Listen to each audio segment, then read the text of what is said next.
Avec un choc culturel qui peut s'avérer assez grand, l'arrivée au Canada propose de nombreux défis. Damien, français expatrié au Canada grâce au programme Vacances-Travail, partage avec nous son expérience. Au départ, j'étais plus lié sur Vancouver, parce que je me disais que c'était un bon moyen d'essayer de mieux maîtriser mon anglais. Mais au fur et à mesure, je me suis tourné davantage sur le Québec, qui me paraissait être une solution de transition, dans le sens où Montréal est une ville à la fois francophone et anglophone, extrêmement cosmopolite. Et je le vois tous les jours, c'est que je suis confronté à une clientèle anglophone au travail. Et donc c'est un moyen comme un autre de travailler mon anglais tout en restant dans un domaine, dans un milieu francophone. Puisque Montréal est ne serait-ce que la ville en elle-même. Du point de vue architectural, on est aux antipodes d'une ville européenne ou même française. Quand on voit des immeubles patrimoniaux accolés à des immeubles ultramodernes, en France, je prends juste en France, ça choquerait. Ce serait tout simplement impensable. Ici, il faut tout remodeler.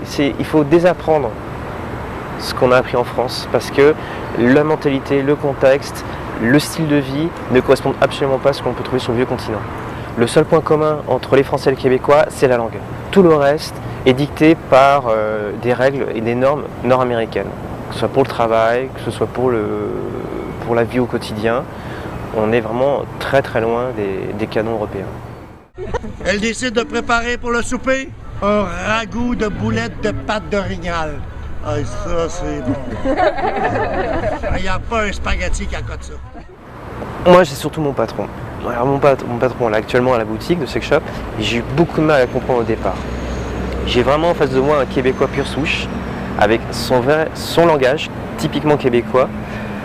Et wow, c'est pas facile. C'est pas facile du tout. Après, pour la majeure partie des autres personnes, non, ça va. Enfin, avec ma colocation, ça allait. Alors, après, c'est vraiment quelques termes, quelques expressions. C'est poche, c'est plate, ben voyons donc, ça n'a pas de bon sens. Bon, des petites expressions comme ça, on arrive très vite à les replacer dans un contexte. Bon, après, il y a aussi les injures. Bon, là aussi, ça va, c'est pas très difficile parce qu'on peut en faire des adverbes, des adjectifs, des noms, des verbes, ce qu'on veut. Non, là-dessus, globalement, non. C'est vrai que l'accent, c'est quelque chose. C'est très appuyé, ça rappelle un peu les accents du sud de la France. Mais à part ça, non, on s'y fait assez vite, quoi. Mais c'est pas en 7 mois qu'on apprend à parler le québécois. Dans les choses qui me déplaisent, les taxes. On est extrêmement taxé pour tout.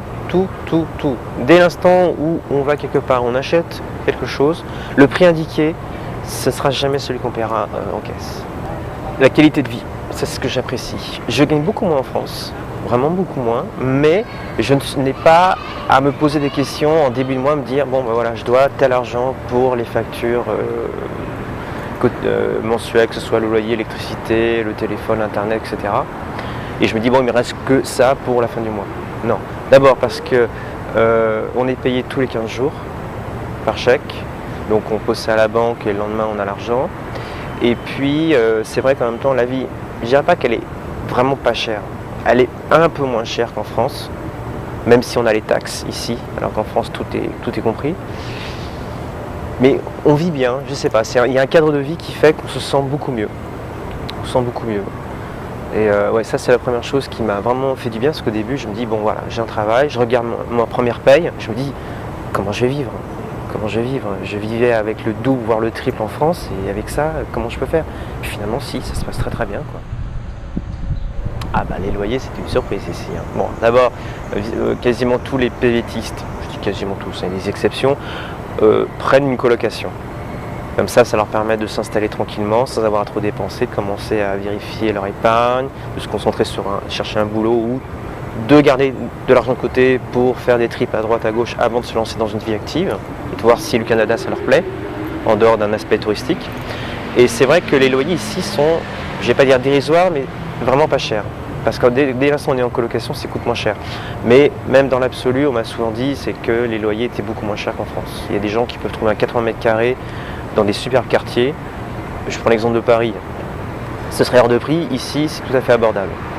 Si vraiment vous ne vous sentez pas bien actuellement dans ce que vous faites en France, lâchez tout, tentez autre chose, hein, ça ne coûte rien, on n'a qu'une vie.